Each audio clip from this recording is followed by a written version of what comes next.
dahil New Year ngayon, ano bang ating pag-uusapan? Siyempre hindi na paputok kasi may ginawa na akong video about doon, pero hindi ko pa siya napopost. So ngayon ang topic natin siguro is yung naging buhay ko after ng college, pagka-graduate ko. Bali, na-inspired ako doon sa napanood kong vlog kay Vince Animation. So, shoutout sa'yo. So, yun nga, naging buhay ko after college. Hindi naman masyadong engrande. Pero, medyo roller coaster eh. Kasi nung mga first year ko ng pag-graduate, naalala ko, tumambay muna ako ng 5 months yata, 6 months. Hindi ko siya maalala eh. Or 1 year yata akong 1 year yata akong tumambay. Kasi nung time na graduate ako, taga Bulacan pa kami. Nung time na yun, wala pang masyadong trabaho sa Bulacan. So yung mga nakikita kong work at tina-applyan ko within Metro Manila. So nag-apply ako sa Caloocan, tapos nag-apply din ako sa dito sa QC, sa bandang bang banda to? Dito sa bandang Cubao yun. Pero unfortunately wala akong nakitang work eh.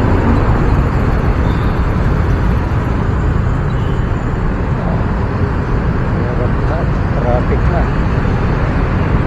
Ano na talaga, balik na sa realidad. So mabalik tayo sa topic. Ayun nga, nag-apply tayo sa sa Cubao. Tapos yung mga apply ko na yun, may mga kasama pa ako kasi nung time na yun talagang hindi ko alam kung paano mag-walk-in. Talagang ang inaasahan ko lang na type ng pag-apply yung online. Kasi ayun nga, syempre fresh grad, parang nangangataka pa kung paano ko mag-walk-in, paano ko magpapasa ng application, tapos kung okay lang ba magpasa ng application kahit wala naman silang pinaspill na hiring. So ayun, yung naalala ko nung kasama is si Mackenzie. Siya ulit, yung classmate ko nung college. Parang niyaya niya ako sa mag-apply dito sa bandang SM Fairview. Hindi ko na sabihin yung company, pero siya, BPO siya. Time to ng mga 2015 yata, nung nasa Bulacan. Ay hindi, parang 2014 nasa Bulacan pa ako. So nag-apply ako doon. Pagka-apply ko doon, ang nangyari, siya lang yung si Mackenzie lang na punta doon ay naka-final interview at nakakuha ng offer. Ako unfortunately hindi, kasi noong time na yun talagang bugok pa ako mag-English eh. Tapos ang dami ko pang feelers, kaya talagang in-expect kong hindi ako matatanggap. Tapos after nun siguro nagpahinga muna ako sa pag-apply. Sabi ko, tignan ko muna yung mga pwede kong gawin habang nasa Bulacan ako. Tapos naisip ko, tumambay muna kasi nga para graduate ko lang naman. Pero syempre nung time na yun, medyo matanda na ako, young adult na kumbaga. Kasi nung graduate ako ng college, parang 24 na yata ako. Kasi Nung 16 ako, nasa ano, Fatima. Tapos after 2 years lumipat ako. So 18 nag-transfer ako ng school. Pag-transfer ko ng STI, another 4 years kasi parang bumalik ako sa ano ko, sa freshman year. Doon yung nakuha ko mga subject, yung mga na-credit, pero karamihan talaga hindi. Kasi medyo bago na yung curriculum nun eh. So ako nagtataka kayo bakit bata pa ako nung mga time na yun, bata pa ako nung nag-college. Kasi nung time na yun wala pang senior high. Ano yun, 2008 ako nag-college eh. Hanggang pag-graduate ko wala pang senior high nun. Ito lang naman na uso yun. So yun nga, mga bandang estimate ko mga 24 na yata ako nung graduate ako. 24 ba? 22, parang ganon. Kaya na lang magbilang. Tapos yun, tumambay pa ako na isang taon kasi ngayon nahirapan talaga ako manap ng work nun eh. Tapos nung graduate ako,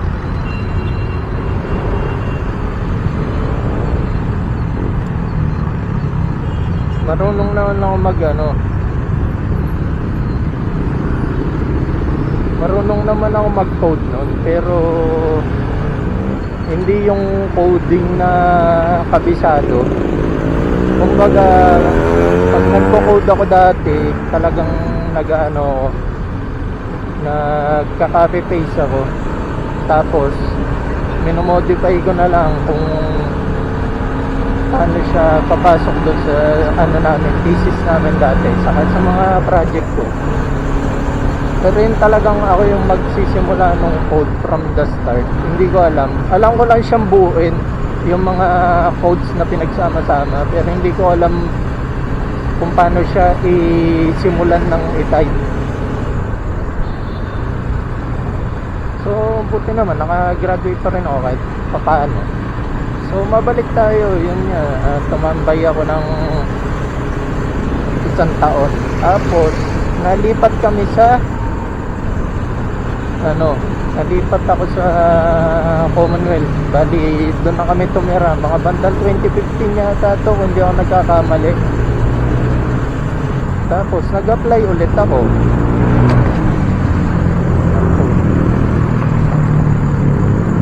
Lingon. Aksidente na bigago.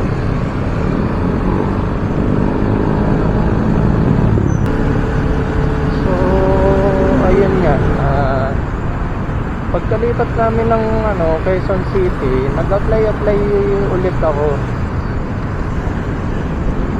Tapos habang wala akong nakukuhang work nun, ginawa ko muna yung kwarto ko, kasi yung kwarto ko ng time na yun talagang siya, wala siyang decoration, blanco lang siya, wala pa nga siyang first coat yung pader eh. Bali first coat ko lang siya, tapos direnowingan ko. I-post ko na lang yung picture pag nakita ako. Tapos after nun,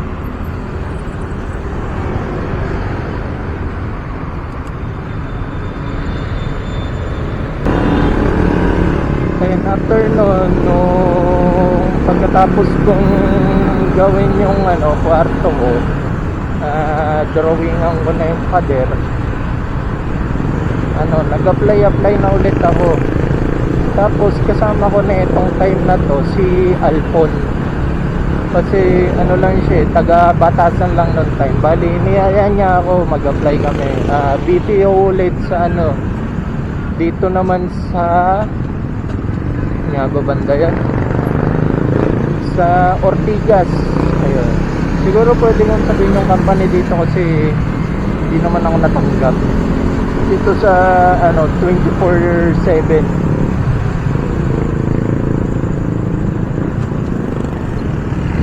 So yun, nag-apply ako sa 24/7. In-apply namin ulit, BPO ulit. hindi as IT. Yung mga dati kong in-applyan, ano talaga, IT talaga. Pero yun sa isang BPO sa SM Fairview, ano rin yun, BPO rin yung in-applyan mo, customer service din. Tapos yun nga, nag-apply kami ulit as call center. Pinatos na namin kasi ako naman nung time na yun, parang experience ang talaga habol ko kasi parang napapansin ko ang hirap nga mag-apply nung gusto kong gusto kong trabaho. Tapos wala pa akong kaalam-alam sa computer. Ay doon sa pagpo-program kasi karamihan ng ina-applyan namin puro programming exam, yung talagang bibigyan ka ng papel tapos itatype mo yung code sa alam mong language. Ay hindi, doon sa language na in-applyan mo, in-applyan mo web developer, syempre about sa web yung interview saka yung mga exam, like papacoding ka sa HTML or PHP, basta mga ganun. Nung time na yun talagang wala, bugok talaga akong mag-code. Talagang hindi mo mapapakode ng from the scratch. From the scratch. Hindi mo ako mapapakode nun kasi talagang hindi ko abisado eh.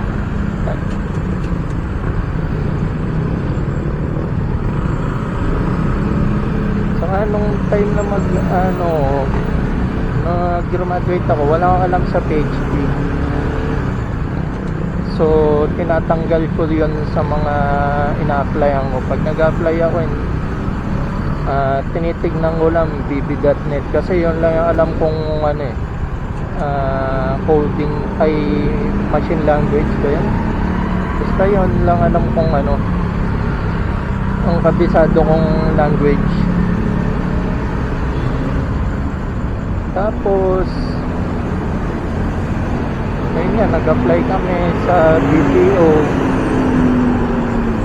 Tapos naalala ko yung tinanong sa akin doon yung ano daw yung hobby ko. So syempre medyo nagulat ako kasi yung tanong nila nung time na yun, walang kakonek-connect sa sa work, talagang random siya. So naintindihan ko naman yun after nung after kung makapag-apply pa sa ibang company. Parang tinest lang talaga nila yung namin, yung speaking voice namin, tapos yung mga accent. Kaya ganun yung tanong nila. Sa akong may feelers kami. Grabe traffic.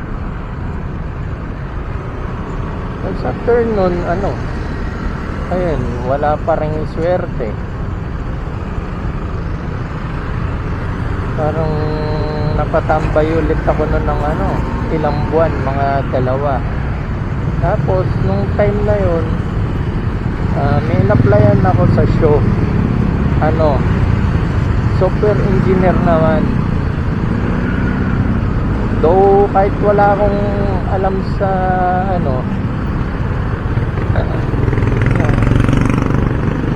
sa pagpo-program, tinanggap ko na. Hindi ko nga alam dati yung yung job responsibilities ng software engineer Pero pagkatasa ko ng application ko, bigla namang may nun. May naman tumawag, parang dun din sa same company. Ang offer naman nila remote desktop work. So nakita ko yung responsibilities, mas madali siya, kumbaga. Parang pasok siya doon sa expertise ko, yung pag-troubleshoot ng software. Kasi nung nag-OJT ako, almost ganun talaga yung ginagawa ko, hardware tapos software. Less sa programming talaga ako. So yun, instead na software engineer, inano ko yun, turn down ko yun. Tapos nag-apply ako dun sa sa remote desktop work nila, pero same company.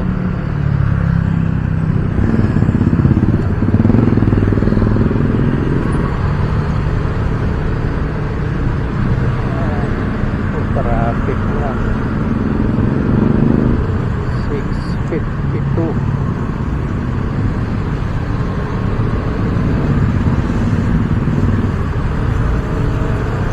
So yun, nasa na nga ba tayo?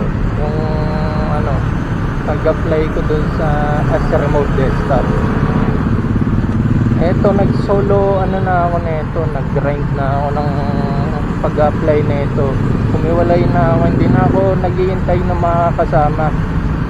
Kasi medyo may nagsalihan akong group sa Facebook na mga online job. Di naman group nga ba yun? Oo, tama, group yun. May group na dati nun, pero wala pa yung group chat, parang group pa lang. Tapos yun nga, nakita ko yung posting dun sa group. Tapos nag-message ako dun sa sa nag-post. So yun nga, legit naman. Pero nung time na yun, grabe, talagang yung mga job na pinapaskill doon, yung mga pinopost na job ads, talagang legit sa Facebook. Ngayon kasi pag naghanap ka ng job sa Facebook, karamihan doon puro puro scam na. Yung mga gagawa ka ng trabaho tapos walang kasiguraduhan kung kikita ka. Mga ganun na yung mga job posting sa Facebook. Pero nung time namin, grabe talaga, napakadaling maghanap sa Facebook ng trabaho. Talagang 100% legit. Except nung time na nag-apply ako sa Cubao. Bago to dun sa nakuha kong job as remote desktop. Bali yung una kong job ay yung una ko in-apply dito sa Cubao. Yun, nabudol ako na ito. Pagpunta ko ng site, sabi ko mag-apply ako sa IT. So ayun nga, pinag-apply naman nila ako. Tapos in-interview ko. After nun, sinabi nila hindi daw ako pasok sa job na IT. So ibang job yung yung in-offer nila sa akin. Hindi naman siya totally budol, as in nahingian ako ng pera. Budol siya kasi nung time na yung bagito pa ako sa almost amateur pa rin ako sa pag-a-apply, na yung mga tactics pala nila na kuwari interviewing ka kunwari for IT position sa mga in-applyan mong job, pero at the end of the day parang ibabagsak ka rin nila doon, tapos i-refer ka nila as an customer service. Parang tatanungin ka lang, parang pakitang tao lang na in-interview ka nila, pero bagsak mo talaga pa rin, customer service. Tapos tatanungin ka nila kung gusto mo daw mag-apply, since nandun ka na rin naman daw. Try mo na mag-apply, baka daw makuha. Ayun, nung ko nito, nung nag-apply ako doon, napunta naman ako sa pumayag ako, tapos napunta ako doon sa Greenfields ba yun? Basta yung likod ng Mega Mall. Yun, na-applyan kong company, same yun doon sa na-applyan ko sa sa Bulacan. So ganun din yung interview, pero masama doon, inabot ako ng ano, pagkatagal-tagal talaga.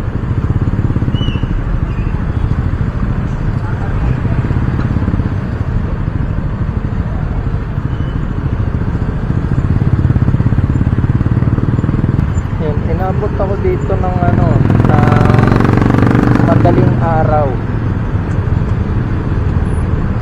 Dahil nga ano, ako yung pinakahuling na interview. Isipin mo, ano, kali ako Commonwealth, tapos sumuwi ako madaling araw. So, ayun nga, nung time na yun, ano, hindi ko pa alam yung mga ganong modus ng, ano, ng mga recruiter. Tapos, mabalik na tayo doon sa, ano, sa work na in-apply ako. So, ayun, pagka-apply ko dun sa company sa ano, sa Bonnie nga, sa show, ano sila, ang unang ginawa, syempre interview. Tinanong ako dun sa mga skills ko saka expertise. Tapos nung time na to, kala ko hindi ako makukuha kasi parang hindi satisfied yung employer ko sa sagot ko, ay yung interviewer pala. Tapos yung interview ay hindi nga siya satisfied, pero parang nag-decide pa rin siyang i-continue ko sa parang actual test. Yung test madali lang kasi wala siya yung mga mathematical problem, yung mga common na inaano sa interview, na common na pinapa-exam. Ang exam dito talagang actual skills ng pagiging IT. So ayun, naalala ko yung exam dito about sa sa paggawa ng speaker. Parang ang setup, may ka-chat kami sa Skype pa to nung time ngayon. Tapos habang ka-chat namin sila, habang ka-chat ko sila, sila tuloy. Habang ka-chat ko siya, pinapa-repair niya yung speaker. Bale, ang sabi niya, hindi gumagana yung speaker. Tapos ayun, troubleshooting. Talagang lahat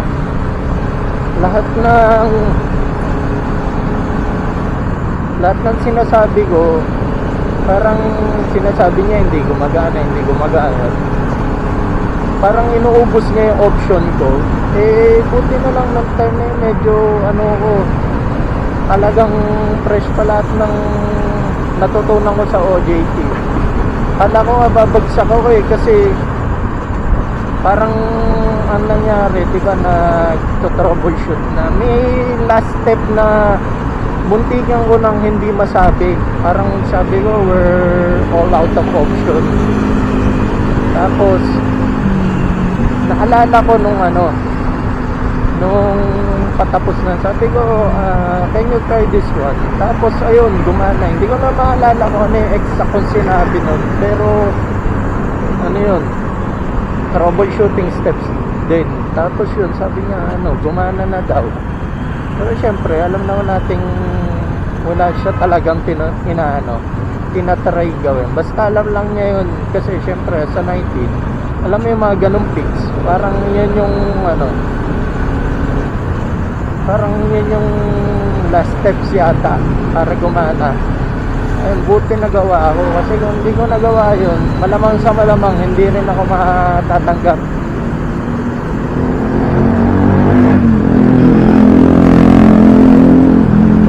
Ayun, so ayun nga, na tanggap ako. Tapos yung first salary ko, nasa around 15k nung time na yon. Matagal na yun.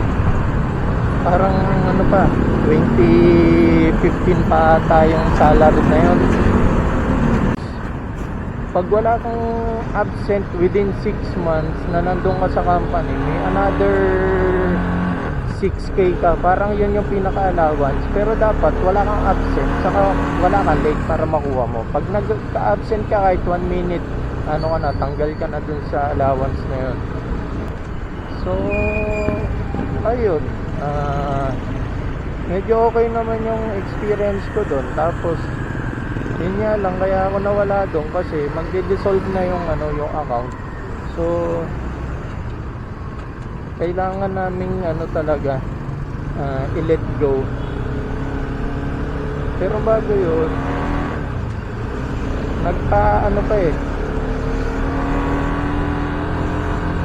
nagpa-exam muna para sa sa higher position or second level ng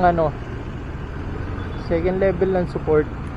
Parang yun yung yung mga support sa pagtatanggal ng virus na. Parang na siya, magiging antivirus na kami pero manual namin gagawin.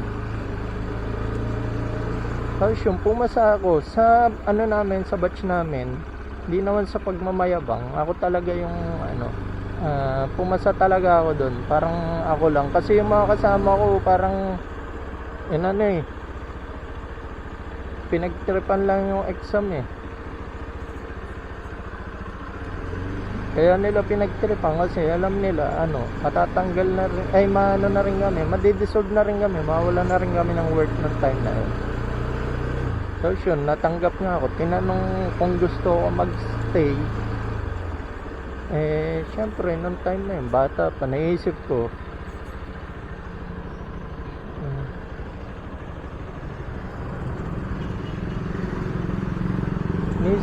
makakuha pa ako ng ibang work. So tinurn down ko yun.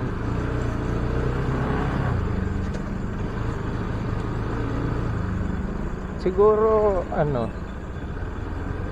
ikwento ko na lang yung iba sa susunod kasi mahaba na tong video. Sa malapit na ako kwento ko yung yung time ko dun sa company na yun. Pero sa ngayon bye muna. Tapos huwag niyong kalimutan mag like and subscribe kayo sa channel ko. I-click nyo na rin yung bell